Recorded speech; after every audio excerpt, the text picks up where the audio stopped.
Good afternoon. Today we'll discuss two important topics in environmental design research: contour maps and slope analysis. This is part one of a two-part lecture series. Today I want to specifically discuss what contour maps are and how we can obtain them with different survey methods, the most popular of which being total station surveys, drone surveys, and national data sets like the US Geological Service. We'll finally see how raw survey data becomes digital elevation models and finally contour lines in a map. Throughout the lecture, I want you to understand the accuracy and limitations of each method. For example, why can a drone survey not be used to verify a high precision total station survey? So let's begin with some basics.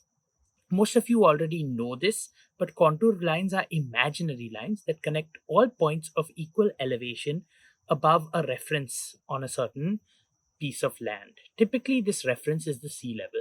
In other words, if you walk along a single contour line in the real world, you'd stay at the same elevation the whole time. Contour maps then essentially give us a bird's eye view of terrain, of topography, showing how steep those changes are. Closely spaced contour lines indicate a steep slope, while lines further apart generally show a gentle slope of flat terrain. These maps help us visualize hills, valleys, and depressions on a site by looking at a flat map without needing to see a 3D model. But remember, contour lines are a representation, they don't physically exist on the ground. Like I showed you, each contour line on such map corresponds to a specific elevation. The vertical distance between two contour lines is what we call the contour interval. Take a look at this site map. It mentions a 1 meter contour interval. That means every time there's a point on the site that's 1 meter higher than the previous point, you draw a new contour line connecting all of those. By looking at a contour map, then, one can not only infer the height of features, but also how steep the slope is. Basic by looking at how contours are spaced out. Look at this one, they're relatively evenly spaced out. So to make an accurate contour map, we then need very reliable elevation data. There are several survey methods to collect elevation points that contour lines get drawn from. Let's go through the most common ones. The total station survey is a ground-based surveying method and is often considered the gold standard for precision. It's a computerized device with a viewfinder and an integrated distance meter. You typically need two operators working together to run a total station survey. One sets up the total station on a tripod at a known location, reference point 1, and another person holds a rod with a reflective prism pole at the point to be measured. The instrument sends a laser to the rod and measures the return, calculating the distance and angle to that point. Using trigonometry, it can then calculate the height difference between the rod and the total station machine. By moving the rod to multiple points on site and taking many readings, the surveyors can acquire a solid set of spot elevations across the site. Because the instrument needs to have a clear line of sight to each prism location, surveying a large steep site or a site with a lot of vegetation is super labor intensive and time consuming. The team may need to work all day, multiple days, and reposition not only the rod but also the total station several times to cover a complicated site. It's nearly impossible to survey a steep site larger than 3 acres in a day. With one total station, you would need many points and likely multiple teams to do it accurately. In fact, traditional manual total stations are typically only used on smaller sites or those with few critical points. On big, steep terrain, capturing all the undulations, ups and downs will demand hundreds, sometimes thousands of readings for a reliable map. When done carefully, a total station can be really accurate. It can be accurate up to a centimeter. This makes it excellent for detailed analysis. However, challenges include needing to physically reach all of these points on site with the pole, ensure a clear line of sight. It can be dangerous to a surveyor, and there are human errors if you miss some parts of the site.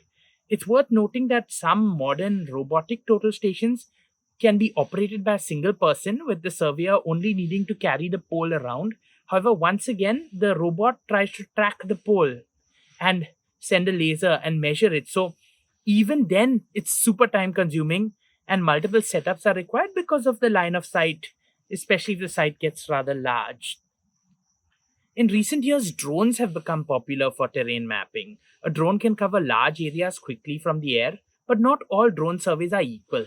There are two main types of drones that do surveys: those using LiDAR, light detection and ranging, and those using photogrammetry, which is an optical camera based measurement system. The optical method is more common and far more cost effective. Almost every drone that's doing survey today at a commercial level in small scale is a optical drone. It takes hundreds of overlapping photos from different angles and later uses a software to process those angles together and generate a 3D model. This method is obviously dependent on what the camera can see. It works brilliantly for open or barren areas. However, in areas with vegetation or tree cover, this optical photogrammetry can only capture the top of the canopy or the ground visible. It cannot see the ground under the trees, so it takes the elevation as the top of the tree. LiDAR, light detection and ranging drones, carry a laser scanner. This is a very expensive piece of equipment. It sends out millions of laser pulses towards the ground. Each pulse reflects back and is recorded to produce a cloud of many points. LiDAR pulses can penetrate through vegetation using the gaps of leaves and capture the actual ground surface in forested areas. However, dense vegetation and fog can even thwart this system. Many drone operators today are marketing their service as drone LiDAR when in reality they are using optical photogrammetry.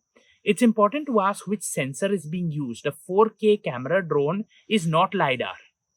It's a photogrammetric method and subject to visibility limitations. True LiDAR capable drones are incredibly expensive and provide fundamentally different data. Finally, national mapping agencies like the US Geological Survey or Survey of India have traditionally created topographic maps through planes, recently through airborne LiDAR. For example, in the river nationalization project in India, tens of thousands of square kilometers were surveyed with airborne LiDAR to produce DEMs with about 50 centimeters accuracy. Older maps, however, were done through airplane photogrammetry. So they historically had contour intervals of 20 meters or 10 meters, which is rather rough for site-specific understanding. New airborne surveys are trying to improve that. So if someone's referencing national survey data, it's very important to check when and how it was collected. If it's an older topo sheet, the contours might be too widely spaced to capture a specific site's nuance. If it's a new LiDAR-derived dataset, it could be very useful, but keep in mind the resolution and the stated accuracy. Finally, at the largest scale, we have satellite-derived elevation models. One such example is the SRTM. If you go on Google Earth, for example, it gives you some levels. Those are derived from SRTM. SRTM uses radar from a machine that was launched with the space shuttle to infer elevation. It produces nearly worldwide coverage and drops 1 point approximately every 30 meters of the world's surface. It's fantastic for regional analysis and research, but for a single property, it can be very less detailed. I'm mentioning all these methods here mainly to complete a picture in your mind. All of you will open GIS and get slopes, but it's super important to understand from where this base data has come in to make a slope. Therefore, we have to understand what the raw output of a survey is, and then how that gets translated into a slope map that you view on your GIS software or a contour plan that's submitted to you by a developer. The raw output of a survey is essentially a collection of data points with coordinates along the X, Y, and Z axis. So coordinates and an elevation. For example, a total station crew will produce a table in a CSV format of point IDs. Basically, point number 101, 102, their northing, north-south, their easting, east-west, and their elevation. Always remember that any of these tables produced by the site survey team can be opened in Excel and manipulated. So while a total station survey is a gold standard, someone can mess around with the data tables. A list of 1,000 spot elevations is unlikely to be doctored because it's difficult and time-consuming. However, it's also difficult in turn for us to interpret anything from this table of points, right? So that's where we create the digital elevation model, DEM, as an intermediate step. A DEM is simply a digital representation of the terrain surface, usually in the form of a regular grid or a mesh of triangles. We collect elevation points as discussed earlier, 500 surveyed points across the site, each with an X, Y, and Z coordinate. We build the surface by triangulating these points or gridding them. The choice of the method is really important for how we connect these dots together, because if it's not done properly, we may miss certain features like a steep ridge or a point or a little valley. And then finally, when we've got this surface like you can see on the screen, we can generate contour lines. Think of this like slicing the DEM at regular intervals, which are the contour interval. So 1 meter contour interval means every 1 meter we cut a slice through the DEM and we get the squiggly lines where each slice intersects the surface. These are our contours. It's worth stressing that drawing contour lines is an act of interpretation. If done manually, an expert may sketch smooth lines between the surveyed points of known height. Nowadays, the computer does it, but it's still subject to the quality of input data. Contour maps can sometimes be misleading if the underlying data was sparsely corrected, doctored, or biased. Let's tie these to a real-world example. Suppose a developer presents a contour map claiming it was done with a total station. You, as a planner, should expect to see evidence of that total station survey. That is a grid of spot levels, a DEM derived from them. Ask for the raw data tables. If instead you just get a contour map image with no data, you should be cautious. It could be, in the worst case, that the contours were drawn by eyeballing it on site or using some unverified data rather than an actual total station survey. To verify the authenticity of a contour plan, independent checks are needed, especially if there is reason to suspect the project proponent. Ideally, one would go to the site with a total station and a survey team of your own and take a few check measurements with the total station to see if they match the submitted contour map. So to summarize, a total station when used properly is incredibly accurate, but they take a lot of time and they can sometimes struggle with line of sight.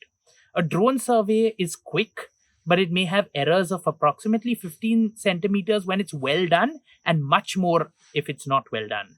Importantly, if you have a high precision total station survey, you should never use a lower precision drone survey to verify it. All data can be manipulated before outputting the contour map or DEM. While assessing, therefore, the contour map or DEM, always ask about sources and methods. Check if known reference points that exist with the department can match the map's elevation. And if you think there's a suspicion, go do an independent survey.